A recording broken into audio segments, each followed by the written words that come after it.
The first time she turned away from me in bed, I told myself she was just tired. The second time I blamed work stress. By the third week, when her excuses became routine, I'm exhausted. I have a headache. Not tonight, please. I stopped trying. But when a woman who once couldn't keep her hands off you suddenly treats you like a stranger, it's not exhaustion. It's distance. And distance has a name.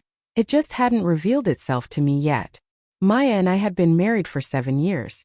7 years of shared toothbrush holders, burned Sunday pancakes, and I love you texts that slowly turned into, can you grab milk on your way home? We weren't perfect, but we were a steady, functional, familiar. Or so I thought. I started noticing changes in early April. She began dressing better, perfume before errands, lipstick before meeting a friend, and a nervous flick of her wrist whenever her phone buzzed. The intimacy disappeared almost overnight, and when I asked if something was wrong, she smiled. A hollow practice smile and said, "You're imagining things, Ryan." But I wasn't imagining the late-night showers. Or the text she tilted her phone away to read. Or the way she'd flinch if I touched her shoulder, as if my skin burned hers. I tried to rationalize it. Maybe she was struggling with something she couldn't say out loud, stress, depression, maybe even resentment I hadn't noticed. But a man knows when his wife stops seeing him as her husband and starts seeing him as an inconvenience. The breaking point came one Friday night. We were supposed to go to dinner, our first real date night in months. I'd even made reservations at the place where we'd celebrated our engagement. But at 6:30 she texted, "Maya, can't make it. Meeting ran late. Rain check." She didn't come home until nearly midnight. When she walked in, her hair was damp, not from rain but from a shower. And her perfume was stronger than ever. She tried to tiptoe past me, but I was sitting in the living room, pretending to watch TV. "Long meeting?" I asked, keeping my voice steady. She froze. "Yeah, marketing deadlines. You know how it is." "Sure," I said, eyes on the screen. "Funny thing though. I called your office. They said everyone left by 7. Her silence sliced through the air like a blade. Then she exhaled, forcing a laugh. "You're checking up on me now? Ryan, that's not healthy." "No," I said softly, "it's not. Neither is being lied to." Her expression hardened. "I'm not doing this tonight." And she walked straight to the bedroom, leaving me sitting there with my heart hammering against the hollow space where trust used to live. That night I slept on the couch. Not because I wanted to punish her, but because I couldn't stand lying next to a woman who smelled like someone else's cologne. The next morning she acted as if nothing had happened, made coffee, scrolled through her phone, humming quietly. I watched her, and for the first time in 7 years I didn't see my wife. I saw a stranger who'd mastered the art of pretending. So I stopped pretending too. I didn't yell. I didn't accuse. I simply withdrew. No morning kisses. No shared laughter. No wallet open for girls' brunch or self-care spa days. When she asked for money for her credit card bill, I said, "Sorry, can't. Budget's tight."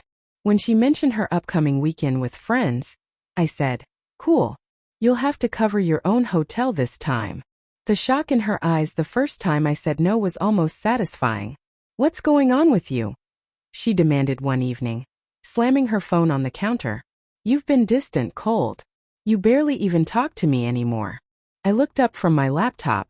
"A month ago, you made me go without affection. Now you're going a month without my money. Seems fair, doesn't it?" Her mouth fell open. "Excuse me. You think intimacy only means sex?" I said. "No. It's trust. Honesty. Partnership. You took all of that away from me. So I'm just returning the favor." First she acted indifferent. She tried to guilt-trip me, rolling her eyes, making snide remarks about financial manipulation. But after 2 weeks the cracks started to show. She began cooking again, asking how my day was, wearing that same perfume but this time before I came home, not before she left. A desperate performance, but I let her play it. Then one night, as I was taking out the trash, I noticed her phone buzzing on the kitchen counter. The name flashing on the screen stopped me cold. Dylan's speech balloon. I didn't need to look. I already knew. But my fingers trembled anyway as I picked it up and scrolled through the messages. "Dylan, miss you already. Same time next week?" Winking face. "Maya, can't wait. I'll tell him it's another late meeting. My knees nearly gave out. 7 years, 7 damn years. And she threw it all away for a man who texted like a high schooler. I didn't confront her right away. I couldn't. My heart wasn't ready to shatter in front of her yet. Instead, I took screenshots, printed them, and placed them neatly inside an envelope. 3 nights later, I handed her the envelope across the dinner table. "What's this?" she asked, setting down her fork. "Proof," I said simply. "Since you keep saying I'm imagining things." She hesitated, then pulled out the papers. Her face went pale. Her lips quivered but no words came out. Finally she whispered, "Ryan, it's not what it looks like." "Don't," I said sharply. "Don't insult me any more than you already have." Tears filled her eyes. It was a mistake. It didn't mean anything. Then why did it last a month? Her silence answered for her. I pushed back my chair and stood. You know what the worst part is? I could have forgiven almost anything. Anger, arguments, even distance. But deceit? No. You looked me in the eye, night after night, and lied. She reached for me but I stepped back. "Please, Ryan. Don't do this. I love you." I laughed bitterly. "You don't love me. You love comfort. You love convenience. You love knowing I'll always be here, paying the bills, fixing the house, pretending not to notice when you stop loving me." Her face crumpled. "I'm sorry." "I know," I said. "But sorry doesn't rebuild trust." The next morning, I canceled her credit cards, moved my direct deposit to a separate account, and left her a note on the kitchen counter. "You made your choices. Now you live with them. Take a month without me, without my money, to figure out what you really want." I spent that month sleeping in a friend's spare room, waking up to silence instead of suspicion. The first few nights I couldn't eat, couldn't think. I kept seeing her face when she read those texts, shock, guilt, fear. The woman I once adored reduced to a stranger who'd gambled our life together for fleeting excitement. But as the weeks passed, I began to breathe again. Slowly, freely. She texted me a few times. Apologies. Please.